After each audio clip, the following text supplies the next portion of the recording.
In this video, I want to show you how to play the first and the third partials in the Overtones series on saxophone. And I'm going to give you a special, what I call training wheels tip that's going to help you to get those notes out with success just about all the time.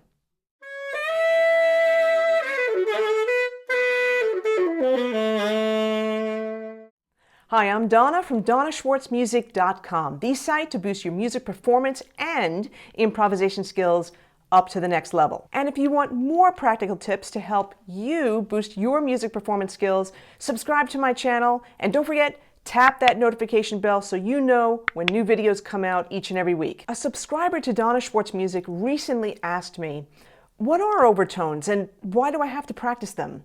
Well, overtones are so important for brass players especially to use as part of their warming up, as part of their embouchure strengthening exercises.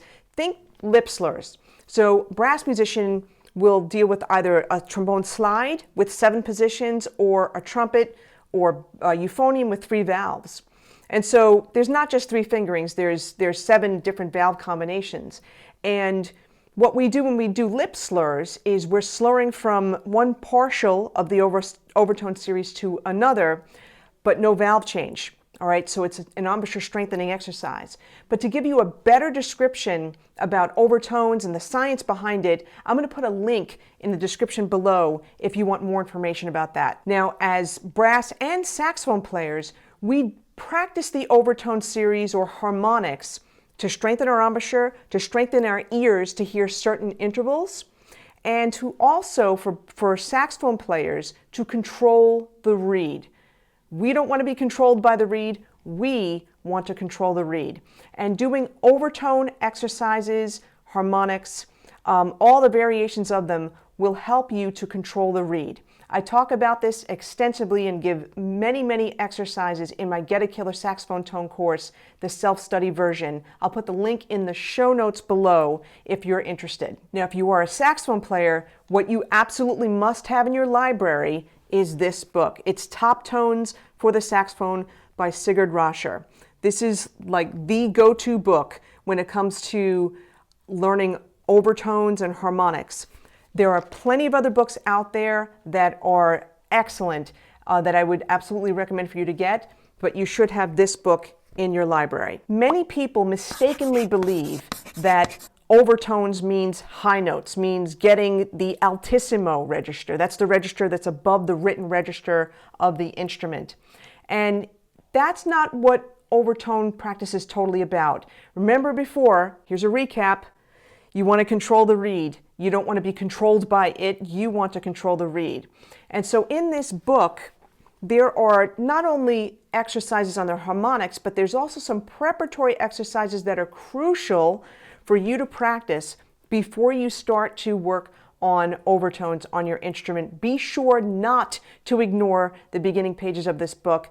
There's some amazing information in here that's going to help you understand how to do this. Let me use the piano to help you to understand the overtone series as it relates to the partials that are in there. A couple of key points before we start.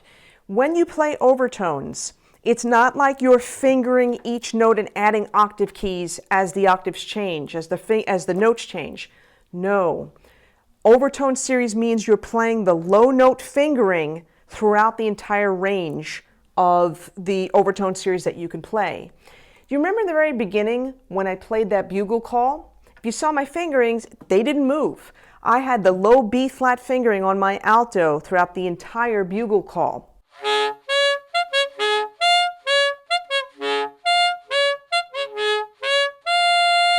Important point number 2. Whenever I do the overtone series, I use breath attacks. I do not articulate by touching the tip of the reed each note that I'm playing. In fact, Sigurd Rascher recommends that you use breath attacks. Here's why. You don't want to add another variable to the equation. You want to make sure that you're able to get the pitch out properly using the right embouchure muscles and also being able to hear the pitch beforehand. Now, please keep in mind, I have an alto saxophone here, so the pitches I'm going to show on the piano are going to relate to the alto saxophone overtone series. I will also tell you the pitches on the piano that will relate to the tenor saxophone. It's just going to sound different because remember, alto sax is an E-flat instrument, tenor sax is a B-flat instrument. Okay, so low B-flat on the alto sax, on the piano is a D-flat.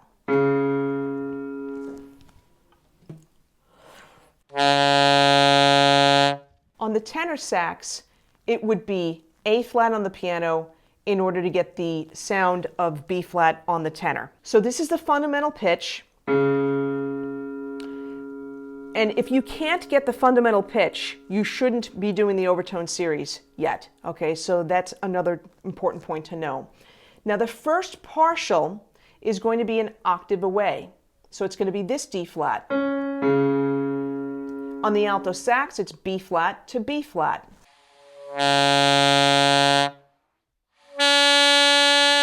Now this particular partial is really hard for people to get, for beginners to get, okay? And I'm going to give you some tips to help you in a second. I just want to explain the partials using a visual here. The second partial is going to be a fifth above this first partial. So it's going to be the piano A flat, alto sax F.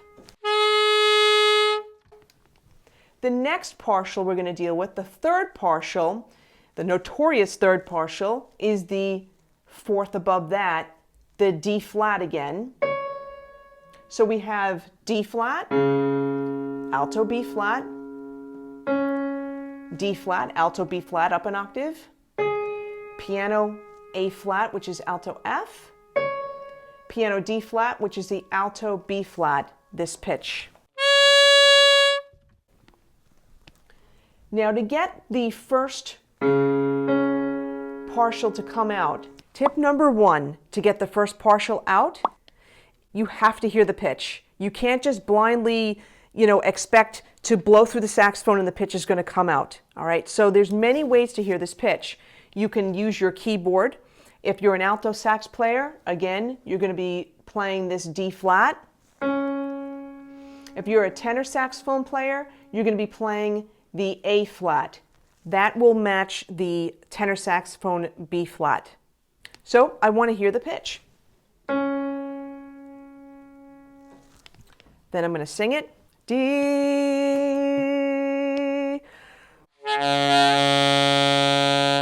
And that is what happens when people attempt to play that first partial. They still get the low note to come out.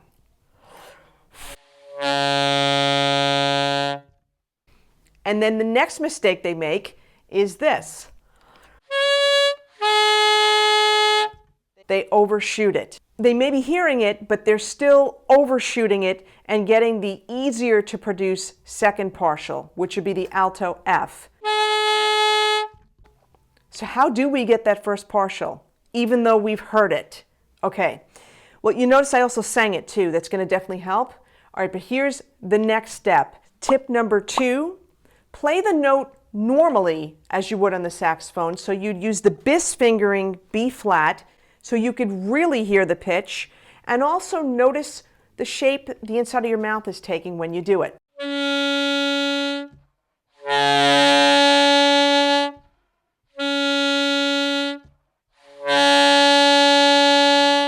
But it still may not come out. So here's tip number 3, and I call this the training wheels tip or trick. I did not create this, I did not invent it. This was shown to me by one of my mentors, Jeff Lang. And it's essentially this. When you're fingering the harmonic fingering, the low B flat fingering, I don't care if it's alto, tenor, or bari, instead, and it's essentially this, you would finger the low B flat fingering, but instead of keeping all your fingers down, you're going to lift up your left hand, your top hand, middle finger. So it's going to be 1, 3, and then the pinky is on the B flat key, then 1, 2, 3, 4 on the right hand side.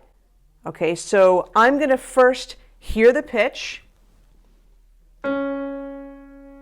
D. I'll play it normal on the saxophone, bis fingering.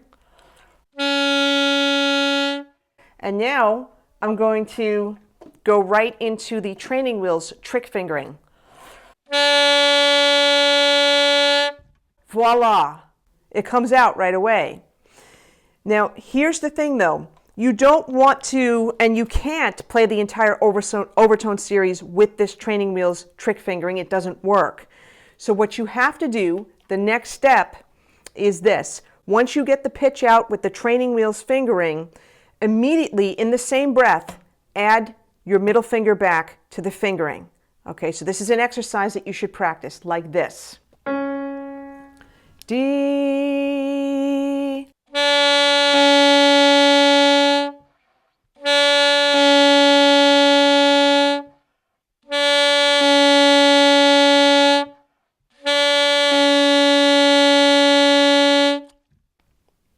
Do that a million times in a row until you can play that first partial right away with the correct fingering.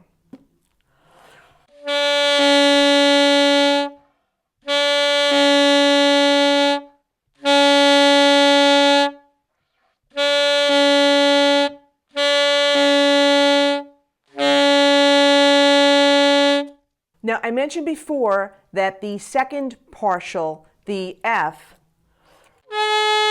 usually comes out easy for people. It's the third partial that's torturous. Okay, so again, the same 3 tips apply. First, hear it. Sing it. Dee. Play it normal. So now it's going to be bis key, B flat with the octave key. Then use the trick training wheels fingering, like I showed you before. Make sure you get that breath attacks.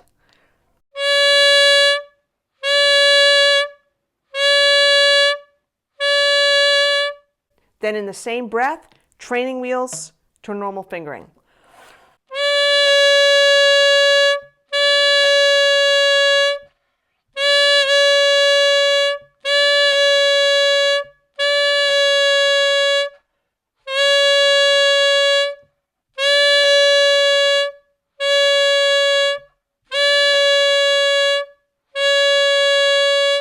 Now, please keep in mind, if your embouchure is not developed, you could do any kind of tricks you want, the note is still not going to come out. So would I recommend for beginners to do this exercise? No, I wouldn't. I actually have other exercises that I have beginners go through.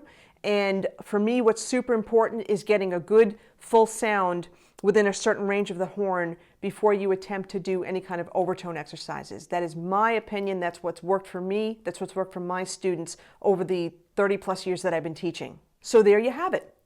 3 tips to help you to get those pesky first and third partials in the Overtone series on the saxophone. Keeping in mind, this will work for all the saxophones, alto, tenor, soprano, bari, but the sounds will be different. Hey, did this series of tips help you? Let me know in the comments below by writing the word helped. As always, thank you so much for watching. Please share this video on your social media channels. Give it a like. Don't forget, subscribe to my channel and tap that notification bell so that you know when new videos come out each and every week. Thanks so much for joining me. On that note, take care. Have a great day.